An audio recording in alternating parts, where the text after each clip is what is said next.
Greetings, Africa. Welcome again to the African Political House.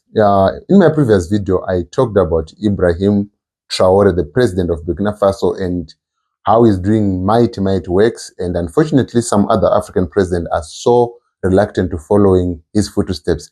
And of course, I mentioned the reasons why it is like that. So if you want to know more about that, please click the link and go down there and check that video out. I'm sure you will get to learn one or two things. But today I've come with a different topic, but still it's going to be related to Ibrahim Traore, and it's also going to be related to African development and African progress and African governance. Okay, this is it. I don't like democracy. I know you are going to ask me why, because you all say every dictator is bad and every dictator doesn't deserve an opportunity or doesn't deserve to live. But this is what I can say. Democracy doesn't lead a nation to development. And democracy is actually the governance of the illiterate. Why am I saying so?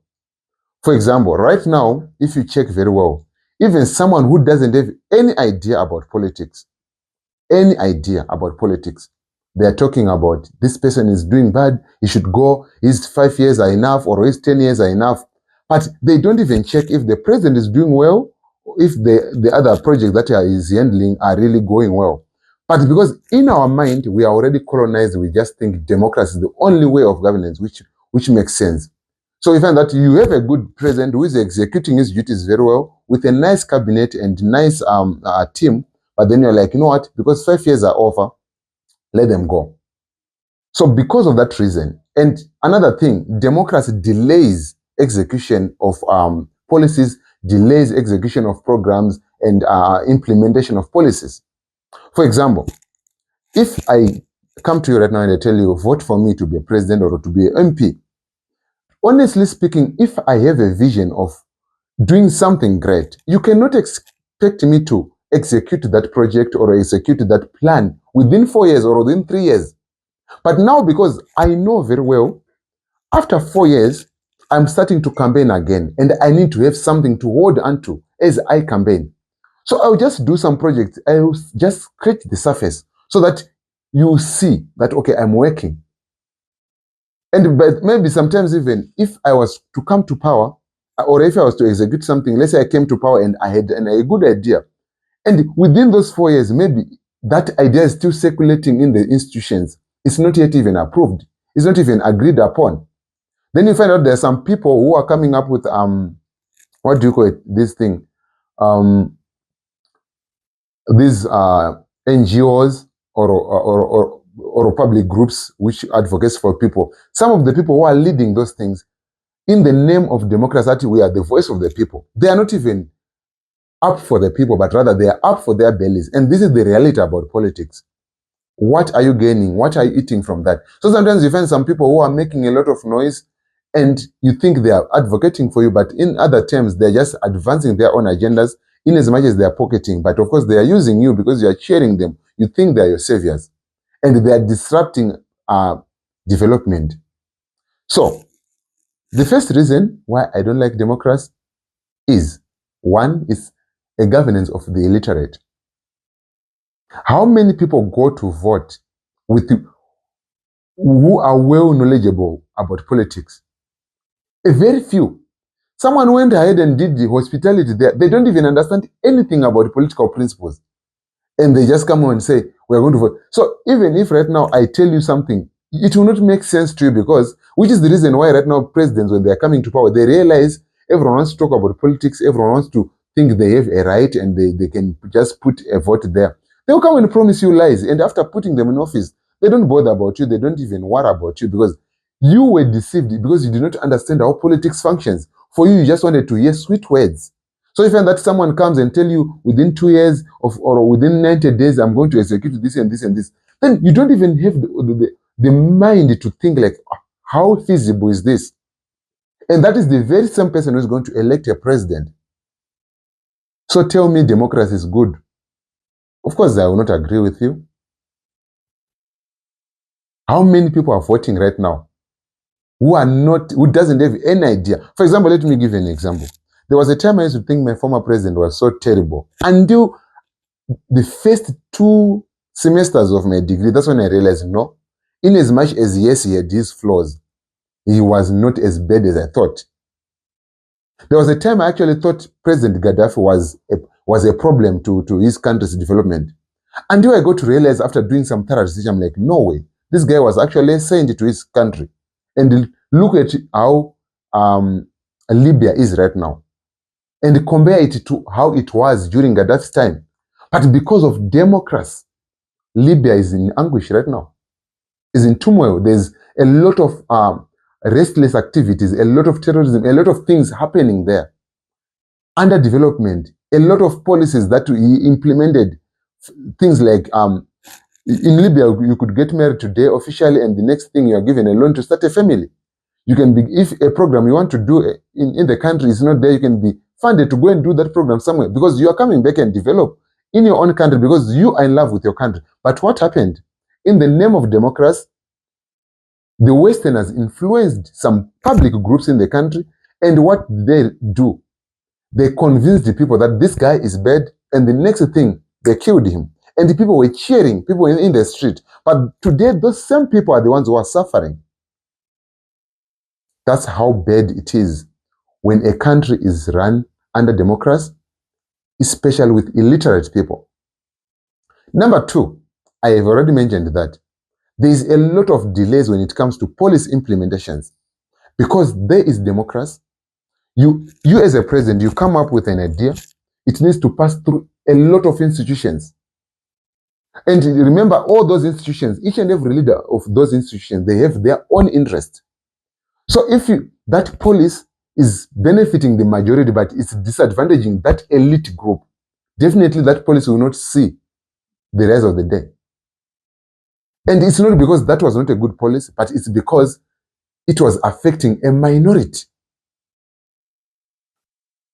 I heard some snippet from, I don't remember who was it, but he was talking about how successfully President Traore is executing some projects and implementing some policies quickly in Burkina Faso, especially for the good of the nation, for the good of the public. It is because there are no much barriers and no much hierarchies. He says something today and it's implemented. Of course, I'm not saying it's implemented tomorrow, but at least it's not passing through a lot of things, a lot of institutions, to such an extent that by the end of 4 years, nothing has been done. And because it's democracy, the president did not deliver, so he should get out of power. But what about the bigger vision that he had? Did you even ask what the vision that he had? How long did it need? How long was needed for it to have the foundation laid? And how long was it going to take to surface for you to see that indeed our president is working? That's democracy for you. Number 3, the president who comes to power through democracy will always fight for his image, for his legacy. No matter how much ideas I have, no matter how big or how good they are,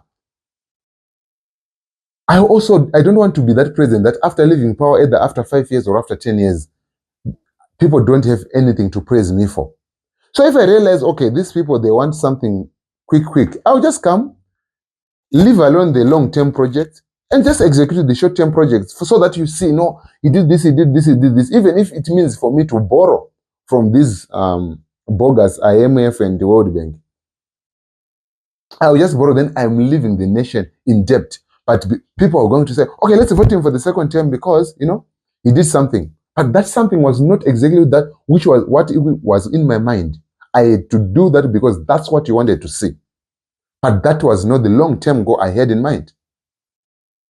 But because I'm leading people who don't understand anything about development, I'm leading people who wants to think or to show themselves off that they understand politics, which they don't, I'll just do it and you applaud me. After 10 years, I've looted, I've gotten what I want, and I leave.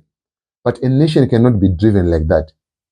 Democracy in Africa has failed many times, and don't tell me you don't know that. And I wonder always why African presidents are turning a blind eye to that. Because this is obvious. Democracy doesn't work. Tell me which country is running with democracy right now and it has successfully implemented good policies. Then compare with the president that were removed from power through the influence of Western powers, and they were doing much greater, much better. We have our own ways of governance, which is suitable for Africa, but we are so much blinded with the people who claim to know politics, which they don't, and they are voting in thieves and leaving even out people who are well versed into politics and who understand better about development. Right now, I don't know how many coup attempts have happened in Burkina Faso. They want to remove him. Then you ask a question, what is wrong with him? What has he done wrong? Traore, everyone is applauding him right now, of course, except Dandaheads, because he's doing something that you can literally tell, this is good, this is good, this is good. But then I don't know what has happened with Africans and America and Britain. Anything that comes from the US, anything that comes from Britain, it makes us go crazy and lose our minds, and and it pumps out the whole stupidity out of us.